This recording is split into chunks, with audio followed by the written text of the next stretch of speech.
Bueno, me complace mucho darles la bienvenida. Mi nombre es Javier Arnaldo, estoy aquí en el lugar de David García Cueto, director de este ciclo de conferencias que ya empezó hace 3 jornadas, vamos, en concreto desde el 20 de enero se llevan celebrando estas conferencias que tratan el tema de las copias, con el título Nuevas visiones sobre la copia desde el Museo del Prado, de la antigua Grecia al facsímil digital, y que tiene su punto de partida en la presentación de una colección de copias que se irá renovando, copias del Museo del Prado, en la sala 40 del museo, y que nos da la oportunidad de reflexionar sobre la función de la copia a lo largo de la historia. Y, en fin, tenemos hoy ocasión de saber mucho más sobre esto en relación al periodo renacentista y de la mano de Ana González Mozo, compañera del Museo del Prado, adscrita al Departamento de Restauración y concretamente a la sección, digamos, que llamamos Gabinete de Documentación Técnica,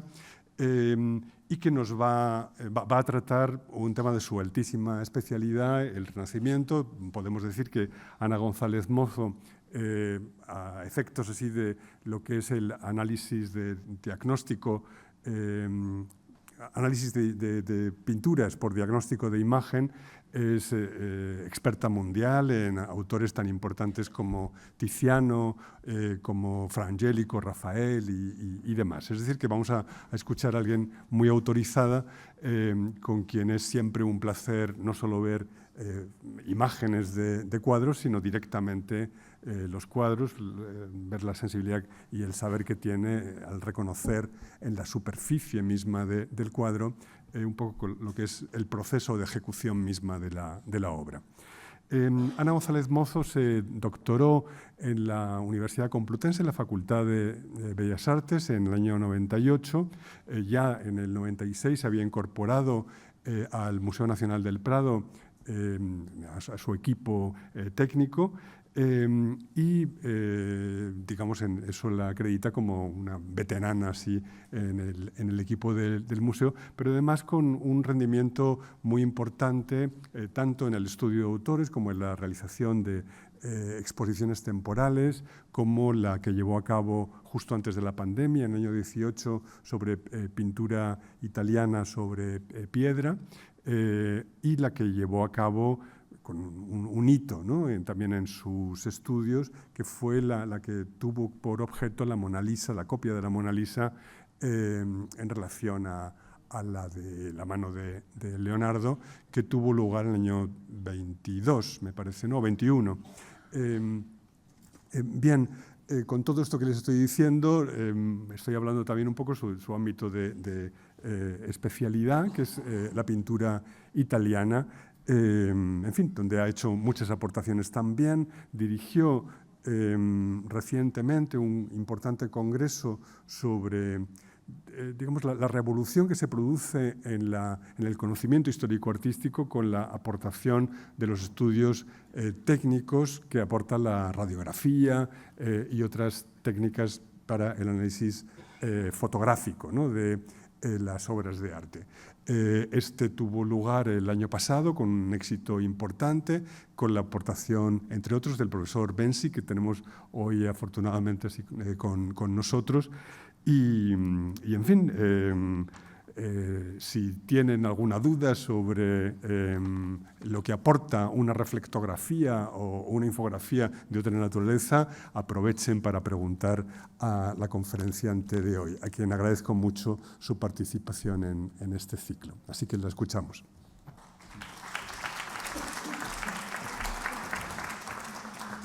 Bueno, buenas tardes. Muchas gracias, Javier, por tu presentación. Muchas gracias a Paloma Málaga por la organización, al personal del auditorio por su ayuda y a todos ustedes por estar aquí esta tarde escuchándome.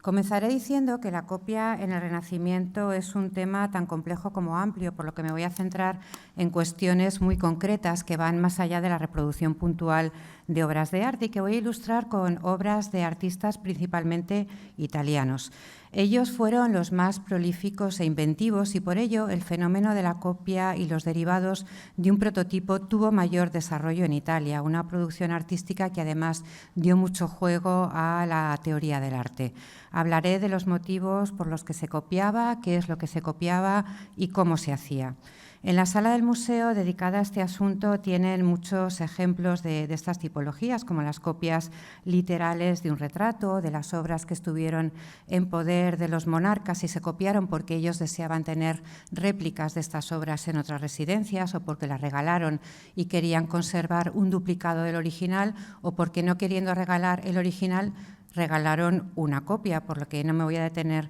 demasiado en ellas. Desde principios del siglo XV y hasta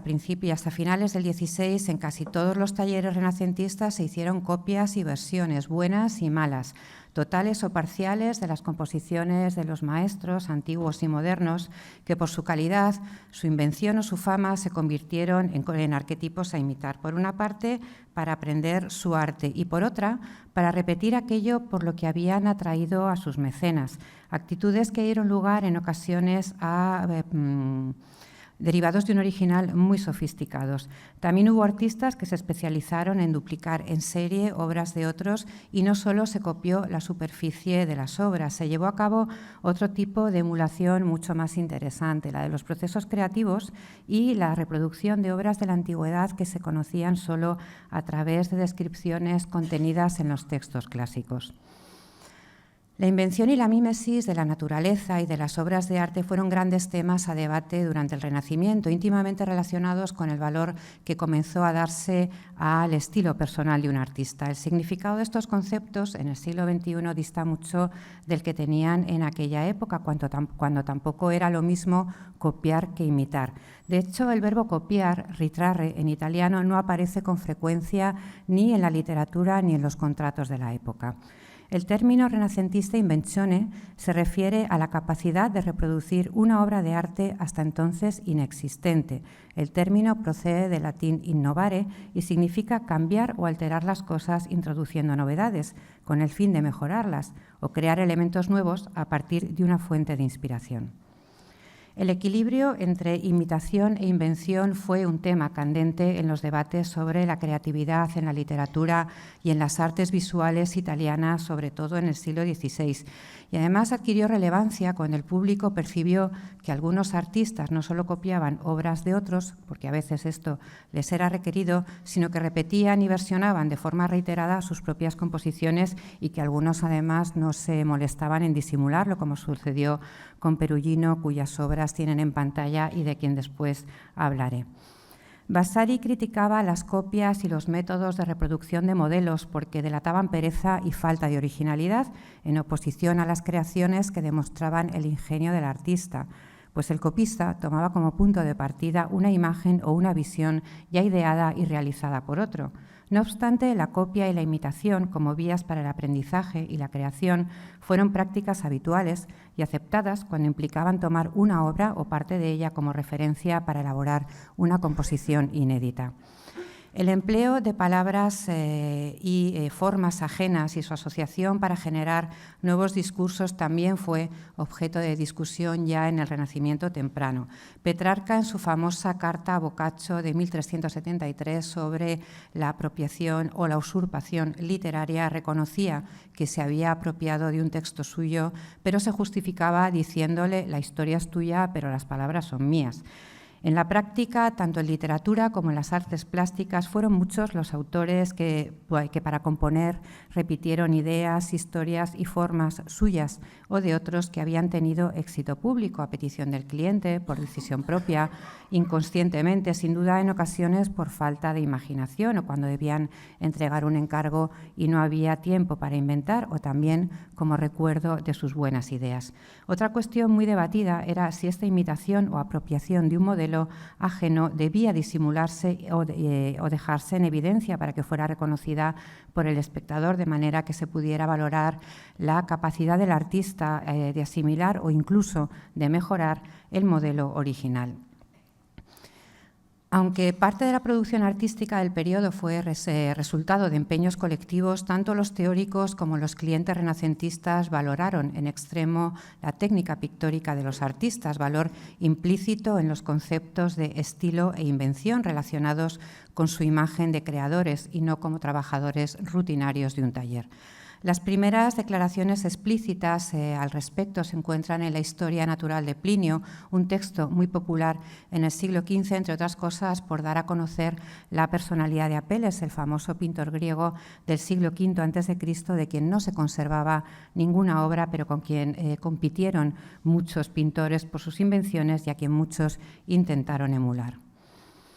En el siglo XIV también Petrarca y Boccaccio elogiaron respectivamente a Simone Martini y a Giotto por su estilo y su genio innovador. Décadas después, Cennino animaba al estudiante de arte a encontrar una maniera propia a te, un arte que sea reconocido como tuyo después de haber ensayado el arte de varios maestros. La correspondencia entre Pietro Bembo y Giovan Francesco Pico della Mirandola entre 1512 y 13 sobre la imitación literaria, o cuando Baldassare Castiglione en 1518 afirmaba que los grandes maestros fueron perfectos en su propio estilo, o la frase «cada uno pinta a su manera» de Francisco de Holanda, refiriéndose hacia 1548 a Leonardo, Rafael y Tiziano, confirman que no solo se apreciaba el tema representado, sino también el modo en que se hacía. En definitiva, en el Renacimiento se valoró quién había descubierto qué y quién fue el primero con dar con la solución a un problema pictórico. Por ello se aceptaba que los grandes maestros reutilizasen sus invenciones más famosas y emularan de sí mismos lo que ellos u otros consideraban bueno. Que hubiera pintores más valorados hizo que fueran más copiados. En términos pragmáticos, el valor de un artista se reflejaba en la demanda de sus obras y en la importancia de sus clientes y mecenas, y a ello se sumaba también la admiración o la envidia que suscitaban en otros artistas, por lo que se convirtieron en objeto de copia no solo para alcanzar su éxito, sino también para aprender sus técnicas pictóricas.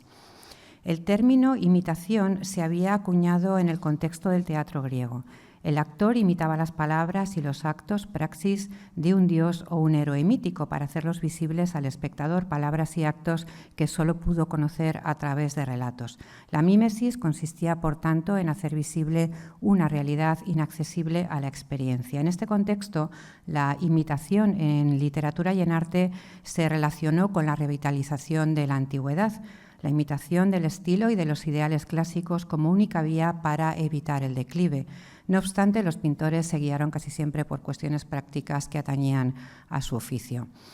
En el primo libro del Trattato delle perfette proporzioni, en 1567, el teórico y escultor Vincenzo Danti, en lo que se considera una de las definiciones más tempranas de la imitación como asimilación estilística, prescribía un método de creación que reflejaba dos tipos de imitación: ritrarre, que era copiar literalmente, e imitare, que era crear una realidad perfeccionada por el arte.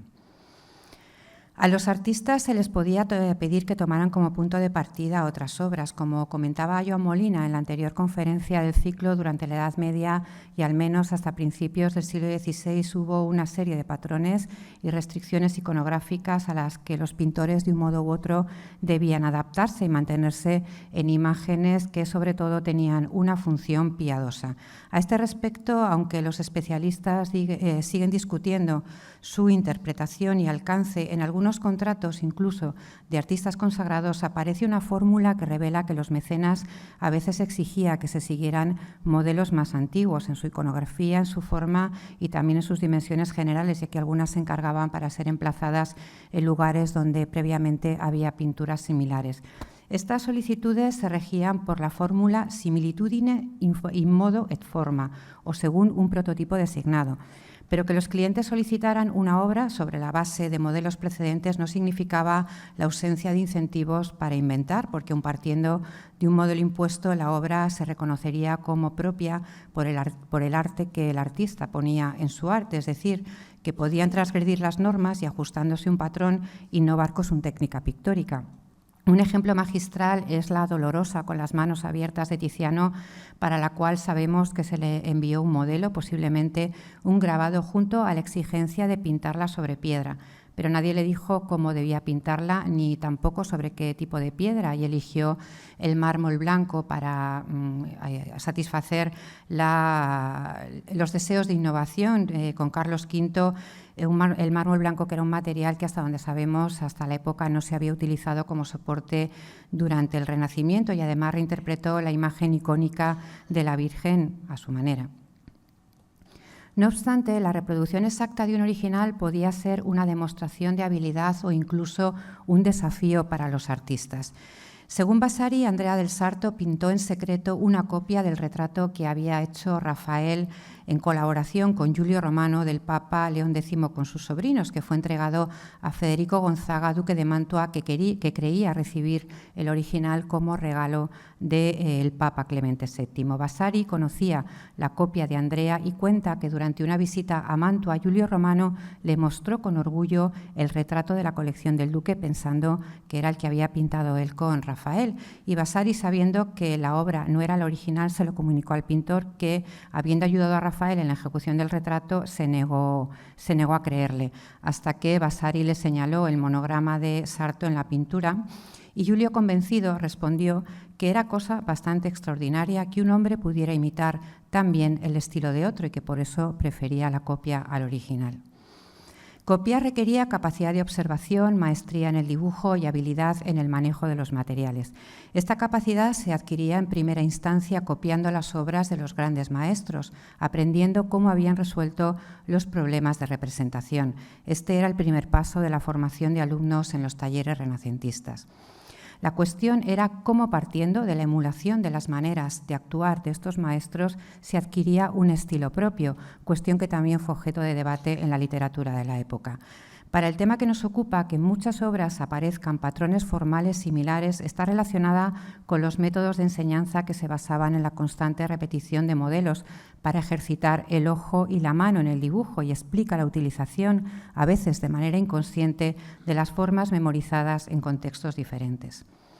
Se podían copiar las piezas originales, pero también las reproducciones que contenían, y esto también lo vimos la semana pasada, los álbumes de dibujos preparados por los grandes maestros, habitualmente repertorios de piezas de arte antiguo o dibujos del natural, asimilables a los exempla utilizados en los talleres medievales. Uno de los más interesantes es el álbum de Jacopo Bellini, del que muestro algunas hojas en pantalla, que se conserva en el Museo del Louvre, cuyas composiciones recuerdan mucho a este pequeño cuadro sin acabar conservado en el Museo del Prado y que pueden ver en la exposición Reversos, donde quien lo ejecutó parece estar tomando partes de algunos dibujos del álbum de Bellini que quizá conoció a través de copias que se hicieron del original, lo que convierte a esta obra en un buen ejemplo de esta práctica de composición.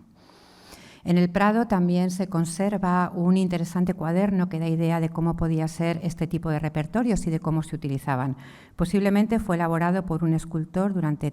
un tiempo lo llamábamos el álbum de Ancietta, que sin duda tuvo contacto con modelos italianos, y en él podemos ver cómo insertó un dibujo que parece hecho a partir de esta escultura de Miguel Ángel que se conserva en Santa María sopra Minerva en Roma, y cómo la insertó en una escena de resurrección, en un dibujo que está contenido en el propio álbum.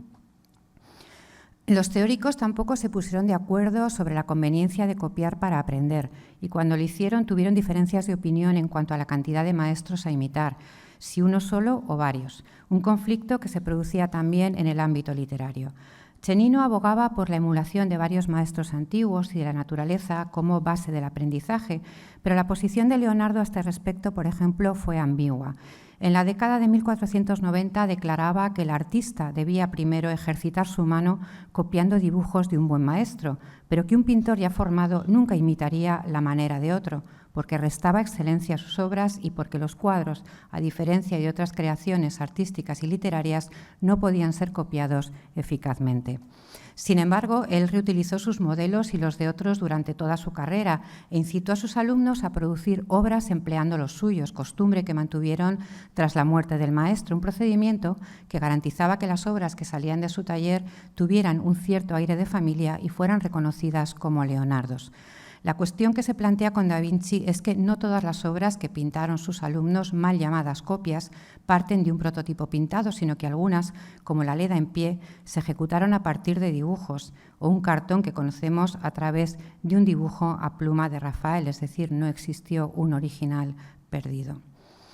¿Qué eran los cartones? ¿Cómo se hacían las copias? Si no se debía hacer una copia exacta o en el caso de la copia de aprendizaje se copiaba a mano alzada, pero en el caso de tener que reproducirse con fidelidad un modelo se utilizaban los denominados métodos mecánicos de transcripción de las composiciones. Aunque a veces los artistas dibujaban directamente sobre la preparación del cuadro, recordemos que con frecuencia dibujaban las composiciones en grandes superficies de papel, los cartones que se construían mediante la unión de hojas de papel más pequeñas hasta que se conseguía el tamaño de la superficie a pintar.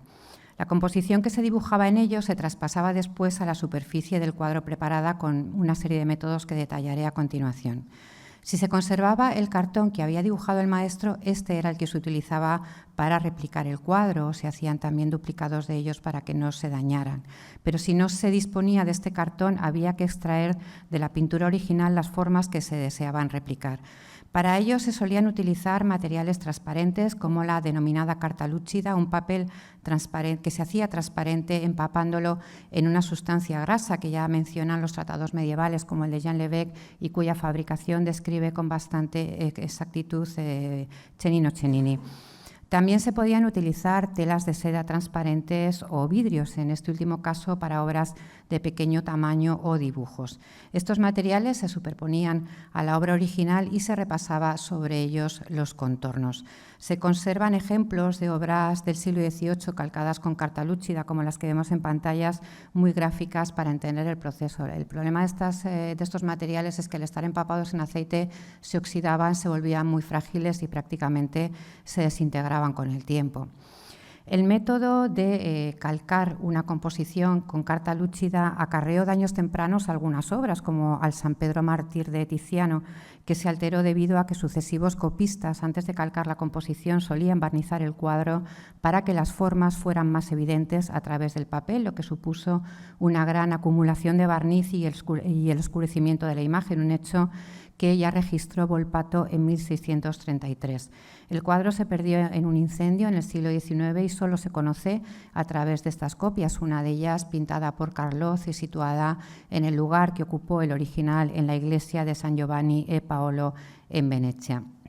Otro método para copiar una composición que conocemos solo a través de tratados como el manuscrito de Santiago de Compostela o el tratado de Raffaello Borghini, y que además es imposible de detectar con los métodos que tenemos actualmente, es el calco por estampación, con el que también se corría el riesgo de dañar las pinturas. En este caso era el dibujo de la figura original, o el dibujo de la figura original se obtenía repasando los contornos de esta figura directamente sobre el cuadro con óleo carmín o azul, y a continuación se apoyaba sobre él un papel en blanco, una tela, de manera que las siluetas quedaban estampadas o impresas en ellos. Después se aconsejaba eliminar del cuadro antes de que se secara este óleo carmín o azul, frotándolo con miga de pan dura, con lo cual pues, el cuadro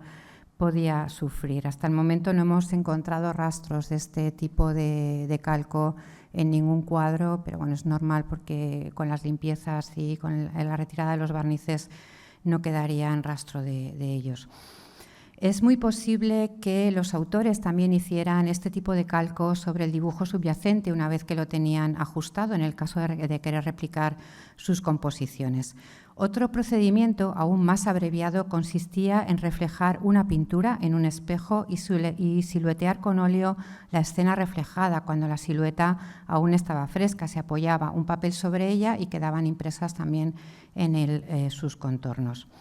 Apenas se conservan cartas o cartelúcide de la época, pues eran, como les decía, un material muy frágil, pero 4 de ellas están en el Museo del Prado, escondidas bajo la superficie de la Deesis, pintada por Jan Gossaert a partir del altar de Gante de Van Eyck.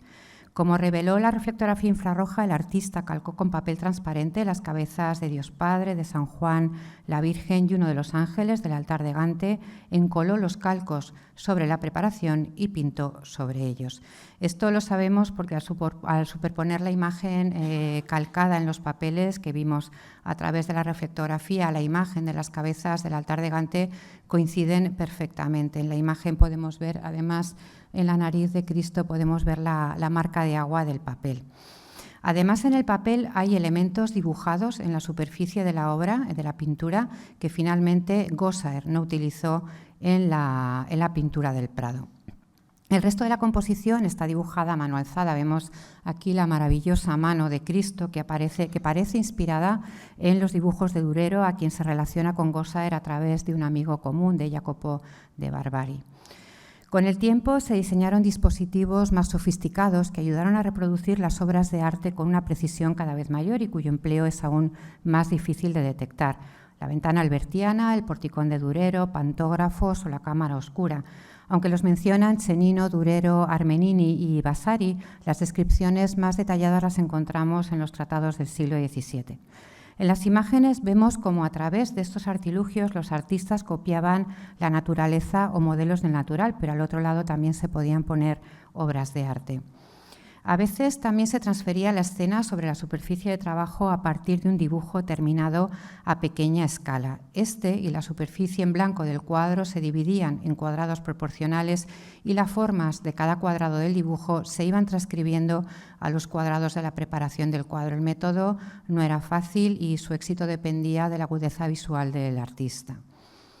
Exceptuando este último caso, los dibujos obtenidos con cualquiera de estos métodos se podían traspasar directamente al soporte preparado o proyectarlos sobre la preparación del cuadro o un muro, como vemos en estos grabados del siglo XVII. También era habitual traspasarlos primero a un cartón del tamaño de la escena completa o de las partes que se querían insertarse en ella. Había dos métodos para transferir la escena del cartón a la superficie preparada del soporte, o bien los dibujos calcados sobre papel o tela transparente. El primero, denominado copia carbón, consistía en manchar su reverso con carboncillo, como vemos en pantalla, piedra negra u otra materia. Se apoyaba este reverso sobre la preparación del cuadro y con un elemento punzante se repasaban los contornos por el anverso, que quedaban transferidos a la superficie. En la imagen de la derecha vemos las incisiones que este proceso de copia carbón dejó en este dibujo.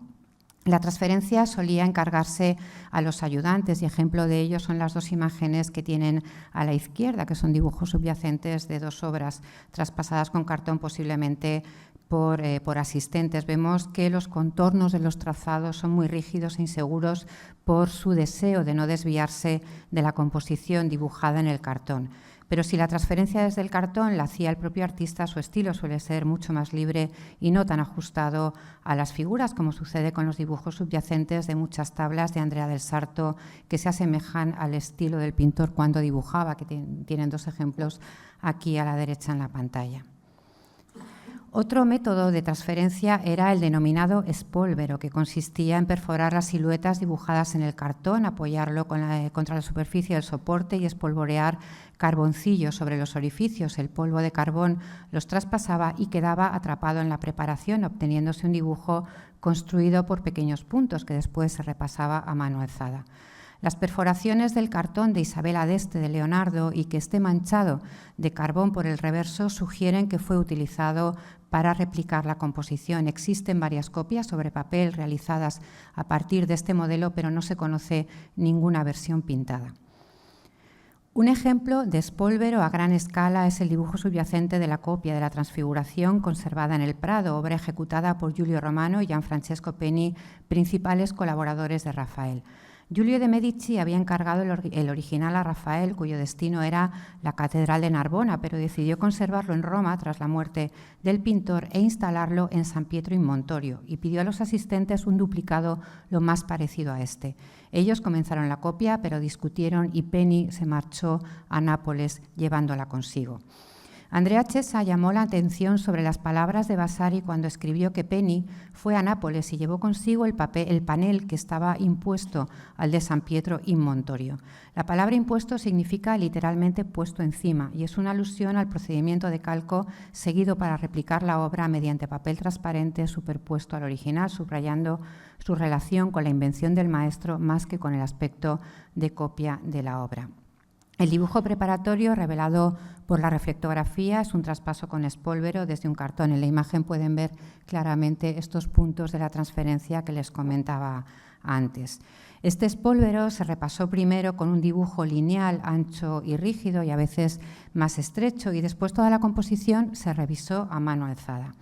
con un estilo además muy fluido que remite a los dibujos y a los cartones de Giulio Romano. La copia que pueden ver en la sala 49 del museo está inacabada y pintada de modo muy seguro y rápido, llamando la atención la amplitud y la velocidad de las grandes pinceladas, ya sea en los estrados subyacentes como en los pictóricos, un fenómeno un poco raro y extraño cuando se realizan copias literales. La reflectografía sugiere que, junto al deseo de hacer una copia exacta, lo que observamos es una demostración de maestría gráfica, probablemente por parte de Giulio, ante su cliente, haciéndole ver que había ejecutado la composición a mano alzada y no con un método de traspaso mecánico.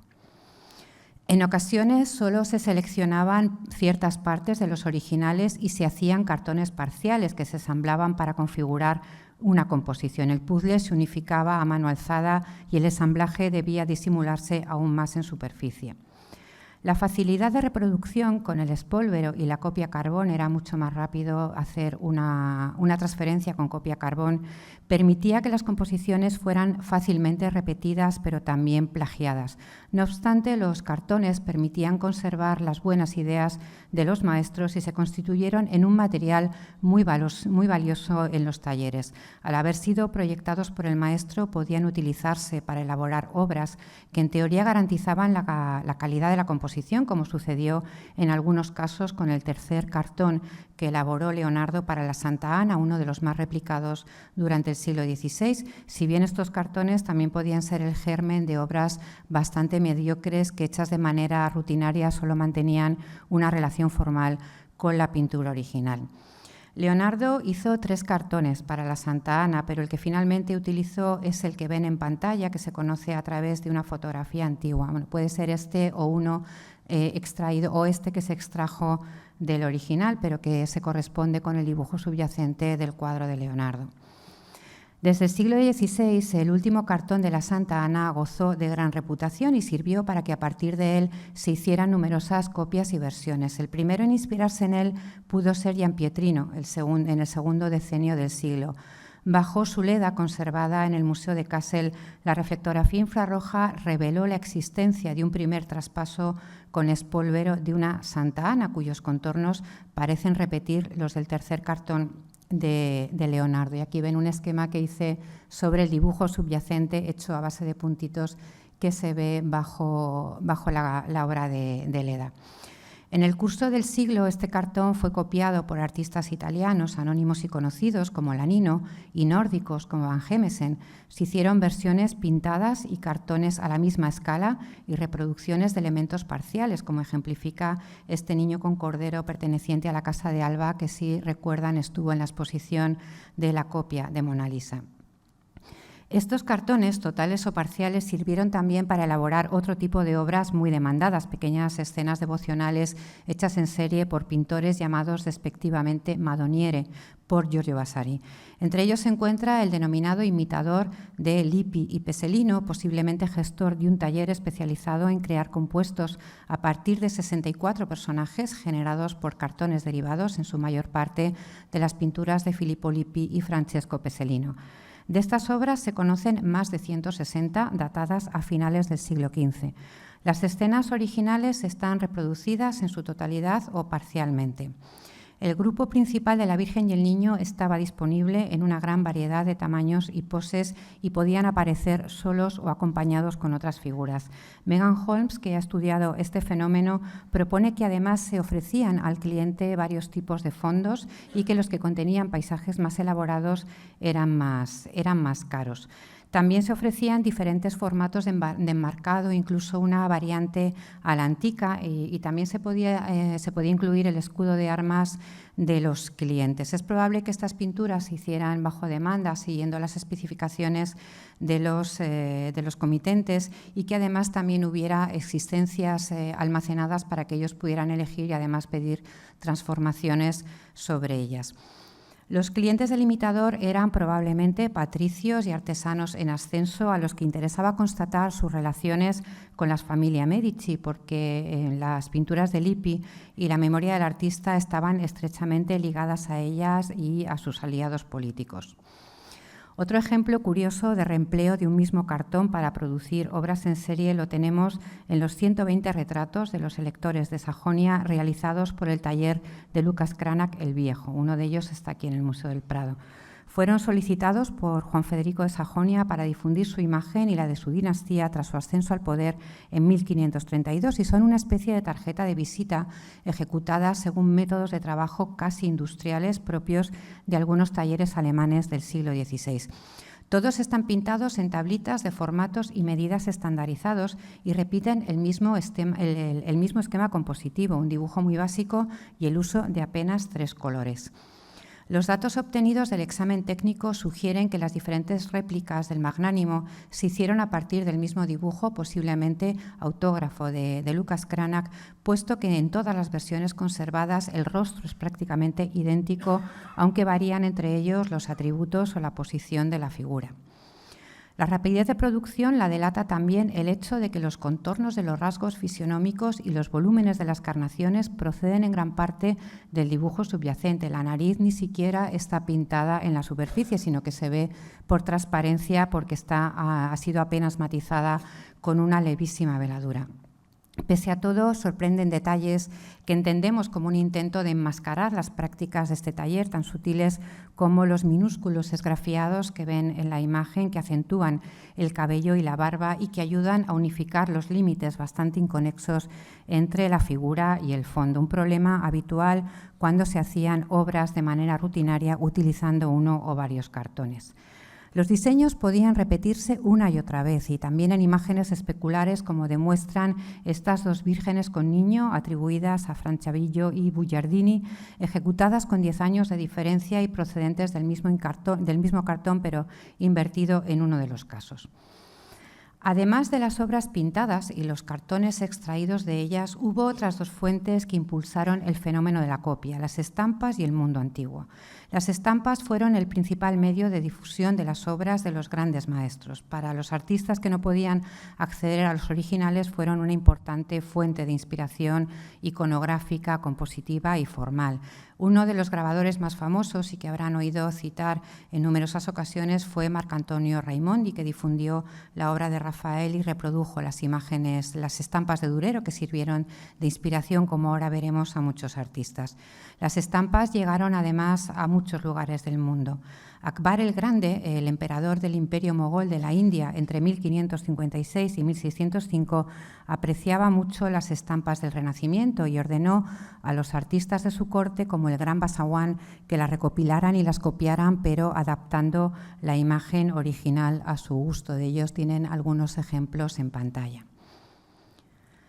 Como él, otros artistas transformaron hábilmente las estampas que los inspiraron, como hizo Tintoretto al utilizar la escena trágica vitruviana para el fondo del lavatorio, o Damián Forment con la silografía del encuentro de Joaquín y Ana en la Puerta Dorada de la serie diseñada por Durero para la vida de la Virgen, replicada literalmente en un relieve del retablo de la Basílica de Zaragoza. El mismo grabado fue utilizado después por Yáñez de la Almedina en el fondo de la Santa Ana del Museo del Prado. Recordemos en este punto las opiniones de Leonardo. Si el pintor elige como modelos pinturas ajenas, las suyas serán de poca excelencia. Tales afirmaciones resultan paradójicas si observamos las frecuentes copias que salieron de su taller y cómo sus discípulos reutilizaron sus dibujos y cartones. Entre sus seguidores se encuentran Fernando Llanos y Fernando Yáñez de la Almedina. Uno de ellos sabemos que colaboró con Da Vinci en Florencia en la ejecución del cartón para la batalla de Anghiari, cuyos personajes aparecen insertos en alguna de sus pinturas, como el Cristo Portacroce expuesto en la sala de los leonardescos del Museo del Prado. Cuando los Hernandos volvieron de Florencia a Valencia hacia 1505, llevaron consigo modelos del taller de Leonardo que utilizaron en muchas de sus obras. La Santa Ana de Yáñez es un ejemplo muy significativo de la asimilación de los modelos vincianos, donde no solo la composición se inspira en el primer cartón expuesto en Florencia cuando el español estaba en la ciudad, que hizo Leonardo para la Santa Ana, sino que también el niño está ejecutado a partir de dibujos que Da Vinci hizo para esta obra, pero que después no utilizó. San Juan Bautista, por su parte, está literalmente copiado de un dibujo de Pollaiolo y todo ello lo ensambló en la superficie ayudándose de cuadrículas referenciales. La ejecución de obras compuestas de partes de otras era uno de los procesos más interesantes que se llevaron a cabo en la época. Algunos de estos derivados son de poca calidad, cuando quien los hacía utilizaba cartones con motivos derivados de obras ajenas y se limitaba a ensamblarlos como si fuera un puzzle sin gracia en la superficie, pero también encontramos collages magistrales hechos por artistas a partir de figuras sacadas de obras suyas, cuyo proceso de composición quedaba enmascarado por su habilidad para disimularlo. Tenemos varios ejemplos en el Prado y uno de ellos es el Rapto de Elena de Tintoretto, en el que tras hacer la radiografía pudimos comprobar que varias figuras, entre ellas la de Elena bajo la pintura, replicaban exactamente las figuras de su modelo al óleo para el martirio de San Lorenzo. Creo que se ve bastante claro en la radiografía cómo dibujó en blanco la figura de Elena, que además está desnuda bajo la pintura y que las formas corresponden exactamente con las de la figura de San Lorenzo. Otras, pues todas ellas fueron transformadas por el pintor en otros personajes que luego fueron insertados en una composición diferente y además mayor. Recordemos que este era uno de los métodos de copia o de emulación que se admitía como proceso creativo. Otros pintores fueron menos sutiles. La obra de Perugino, que maximizó la práctica de reutilizar sus diseños, se caracteriza por la constante reaparición de figuras y motivos replicados a través de la reutilización de cartones. En 1507 terminó de pintar los paneles del gran retablo para el altar mayor de la Santísima Anunciata de Florencia y repitió las mismas figuras en varios lugares de la obra. Fue amonestado y Vasari le criticó por ello, aduciendo que no se había esforzado y había abandonado la buena manera de trabajar, ya fuera por avaricia o por ahorro de tiempo. Perugino se defendió diciendo que hasta ese momento siempre había actuado así, que sus obras habían tenido mucho éxito y que nunca se le había criticado. Perugino es verdad que fue uno de los pintores más valorados de la época y el propio Vasari lo alabó en sus famosas vidas de pintores. Lo que subrayaba el tratadista era su incapacidad para adaptarse a los nuevos estándares de originalidad. Armenini, décadas después, aprobó esta práctica como medio de creación porque era de gran ayuda para los artistas de mente débil. Cecilia Frosinini y Roberto Bellucci estudiaron los dibujos subyacentes de algunas pinturas de Perugino y en todas ellas aparecieron dibujos traspasados con un cartón, pero después corregidos a mano alzada, lo que no delata pereza, sino un modo de trabajar abreviado, partir de una idea ya elaborada por él y su transformación en otra. El problema es que en el caso de Perugino no resultaban tan novedosas como sucedía con otros pintores. Rafael, que posiblemente se formó con Perugino, fue el paradigma de la reutilización de modelos propios y ajenos y su inserción con disimulo en nuevas composiciones. Una práctica que Armenini resume con la frase que tienen en pantalla: «Cómo servirse de las cosas de otros sin sentirse culpable». El Pasmo de Sicilia, pintado en 1516, es una de sus mejores realizaciones al respecto. La composición repite, como ven, literalmente el grabado de la Pasión de Durero, en el que insertó personajes creados de maneras muy diferentes.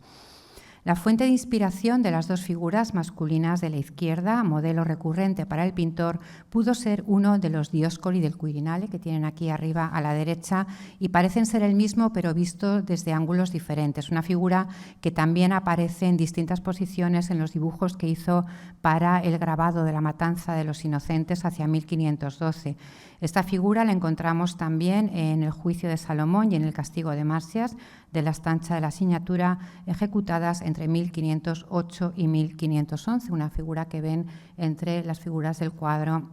y el Dioscoro del Quirinale. La figura de la mujer arrodillada en el Juicio de Salomón fue desdoblada y reorganizada para crear las figuras femeninas de la derecha del cuadro,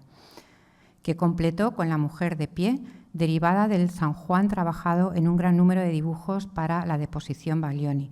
Este cuadro corrobora la descripción que hizo Armenini de la manera de trabajar de Rafael y decía así: cuando una composición estaba generalmente lista, colocaba sobre la mesa delante de él un gran número de dibujos suyos, cuyos motivos estaban relacionados con el tema en cuestión. Luego miraba las hojas de una a otra y, dibujando rápidamente y sin pausa, encontraba la forma más elocuente para sus pensamientos.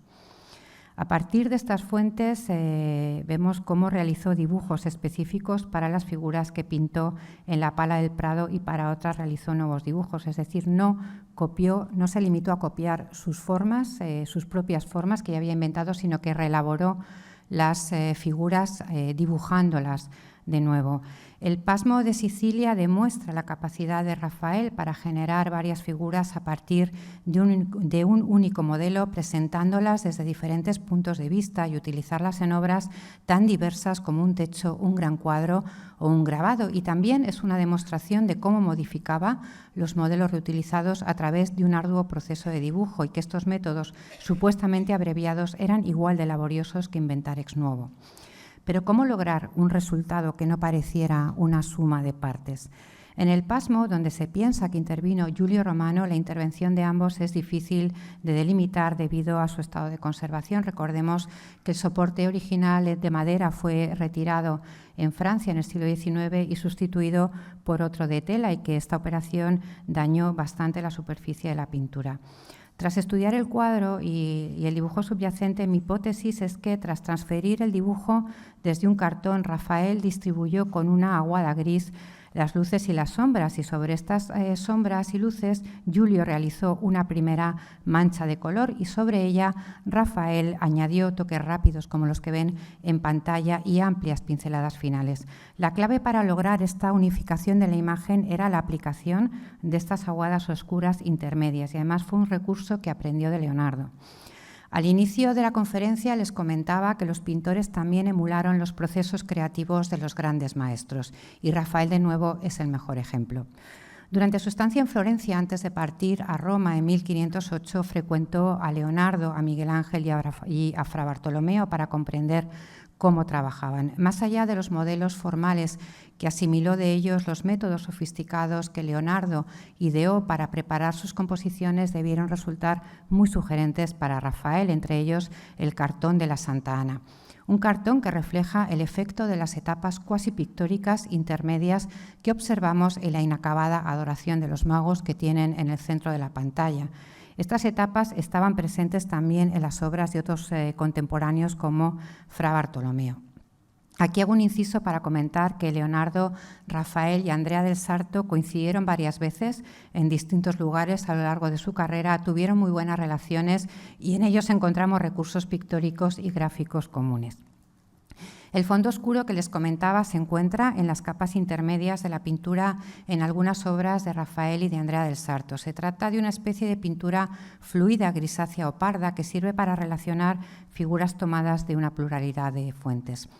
y que el pintor dejaba en superficie para construir las sombras con ellas, aportando así también cierta unidad tonal a la imagen resultante, magistralmente lograda, por ejemplo, en La Perla, cuyas figuras tienen un carácter eminentemente escultórico.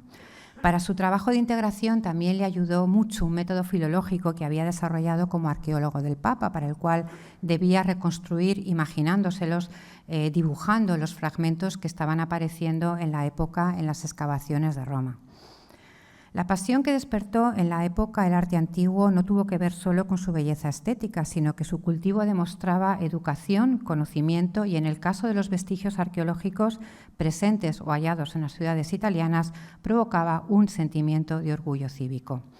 Coleccionistas ilustres como Isabella d'Este tenían dificultades para encontrar piezas por la gran demanda de la que estaban siendo objetos, y con frecuencia tuvo que contentarse con réplicas de estas obras más pequeñas, algunas ejecutadas por un escultor de la época apodado Antico. Estas que ven en pantalla están en el inventario que se hizo a la muerte de Isabella d'Este. Por otra parte, las antigüedades fueron otra de las principales fuentes de inspiración de los artistas desde el siglo XV, en los ámbitos florentino y romano como arquetipos formales y en el Véneto, además, por sus cualidades materiales, tema sobre el que luego volveré.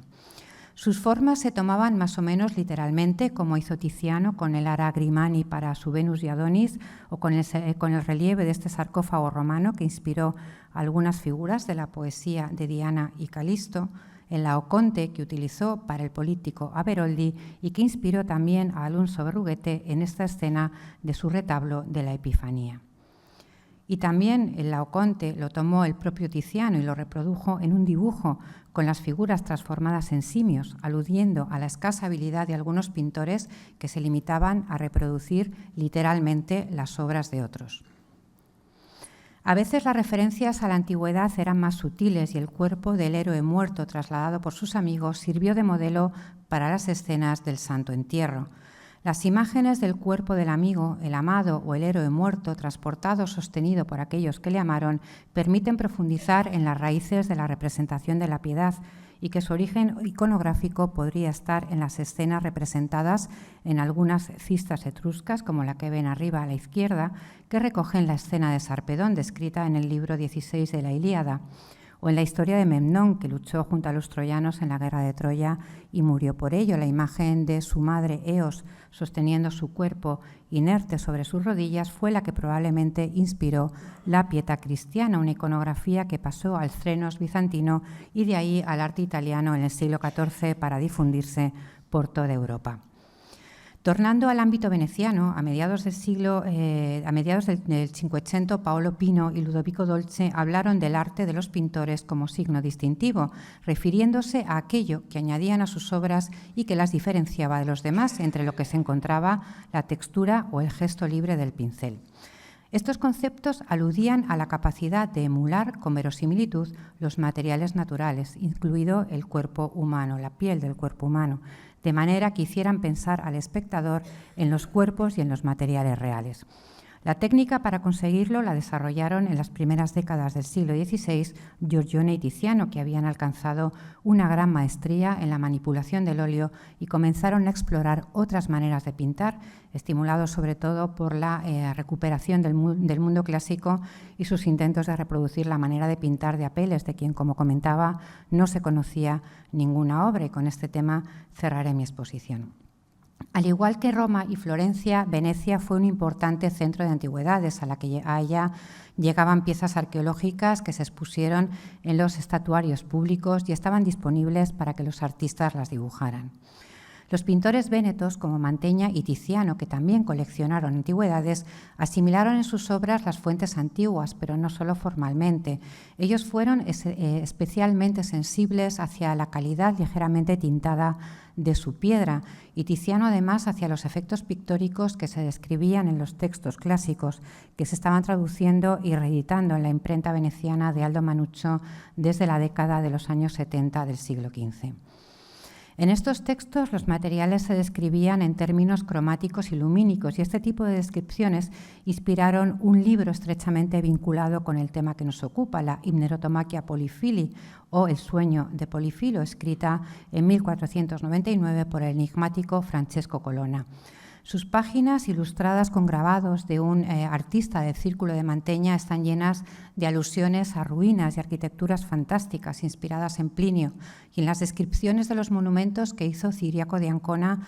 durante sus viajes por el mundo, sobre todo por el mundo de Oriente en el siglo XV. Además de los epigramas donde se describían las pinturas, otras fuentes clásicas que ampliaron el imaginario artístico del Renacimiento fueron las eicones, galería de cuadros o descripción de cuadros de Filóstrato, y las metamorfosis de Ovidio. Cuando Tiziano pintó sus bacanales para el camerino de alabastro de Alfonso d'Este en Ferrara, tomó como referencia las descripciones de Filóstrato. En la ofrenda Venus se inspira fielmente en el relato, incluso en los matices cromáticos. No obstante, el texto más importante e inspirador fue la Historia natural de Plinio, donde se relataban los éxitos de Apeles con quienes se retaron, entre otros Tiziano. Su interés por el pintor griego se refleja también en su intento de emular su figura, su comportamiento, y se encarnaba en las cuestiones de autoglorificación, la relación con los clientes más prestigiosos de sus tiempos. Apeles fue amigo de Alejandro Magno, amistad que Tiziano intentó emular con Carlos V, algo que no consiguió. O la maestría en el retrato, además de su llamativa confrontación con los recursos pictóricos irrepetibles del griego, pintar lo irrepresentable con una paleta de 4 colores y dar vida a sus obras. En el pasaje que vemos en pantalla, Ludovico Dolce se hace eco de algunas ideas aristotélicas sobre el arte que Plinio incluyó en su Historia Natural, ideas que ayudan a comprender algunas prácticas de la pintura veneciana y nos remiten además a muchas de las pinturas murales halladas, por ejemplo, en Pompeya y en la tumba de Perséfone en Vergina, que les mostraba al inicio, obras que, aunque hay testimonios contradictorios, no se descubrieron antes de mediados del siglo XVIII, por lo que ni Tiziano ni Giorgione pudieron conocerlas. Basándose en estas fuentes, Tiziano se atrevió a dar forma al tema más alabado de Apeles, la Venus Anadiomene, cuya solución pictórica es sorprendentemente similar en forma y estilo a las representaciones que se hallaron en Pompeya y también a las descripciones que aparecen en algunos epigramas. Pero la obra que resume su emulación de la antigüedad, tanto formal como pictórica, es su Ecce Homo pintado sobre pizarra que regaló a Carlos V en 1547. En ella renovó la imagen de los Cristos dolientes que gustaban al emperador a partir de varias fuentes. El gesto lo tomó de la estatua de uno de los prisioneros dacios que se hallaba por aquel entonces en la colección Farnese, a la que él tuvo acceso durante su estancia en Roma en 1545. Su cuerpo musculoso evoca los magullados torsos escultóricos que estaban apareciendo en las excavaciones de Roma. La cabeza está inspirada en la de una erma del tipo Dioniso Sardanápalo del Vaticano, de la que el Museo del Prado conserva este ejemplar reconstruido por Azara siguiendo el modelo vaticano. Pictóricamente, en esta obra emula además el efecto del atramentum, el misterioso barniz oscuro inventado por Apeles para apagar los colores demasiado brillantes y evocar la falta de nitidez de la naturaleza. En la pizarra ensayó además otro recurso que maduraba hacía tiempo, la venustas, la representación de la piel de manera que pareciera viva, otro de los logros de Apeles, a través de imperceptibles pasos de un color a otro. Ludovico Dolce, en su diálogo de la pintura de nuevo, escrito cuando Tiziano pintaba las poesías, menciona el gran cuidado que los antiguos ponían en colorear para que las cosas imitaran la verdad. La piel es de tal importancia y fuerza que cuando el pintor imita bien los colores y la suavidad de la carne, hace que sus cuadros parezcan vivos. Para lograrlo era necesario comprender y saber transferir los efectos de la luz al incidir sobre la materia, cuestión central en la pintura veneciana y en la que Tiziano o Bellini, por ejemplo, fueron grandes maestros. A lo largo de la Himnerotomaquia Polifili se alude a la venustas en términos materiales y cromáticos, asociada a las transiciones de los tonos de la piel. Es una especie de dialéctica entre el rojo y el blanco que crea la ilusión del pulso de la sangre manifestado por la sensación de las venas bajo la piel, como ven en la mano, en este detalle de la mano del Ecce Homo pintado sobre piedra. Tiziano consiguió este efecto combinando el soporte, el fondo, el dibujo y la pintura para que todos formaran parte de la imagen visible. Este procedimiento provoca la sensación de que los cuerpos surgen del interior de la tela o de la piedra, que los límites de las figuras se vuelven difusos, se desvanecen y las imágenes tienen una vaguedad que, en palabras de Daniele Barbaro, invitan al espectador a intuir lo que no se ve, pero cuya apariencia resulta verosímil. Esta interacción de todos los estratos le permitió reducir su paleta, otro símbolo de maestría propia de los pintores griegos, especialmente para obtener el tono de la carne con tintes que parecieran naturales solo con 4 pigmentos y sobre todo en los retratos.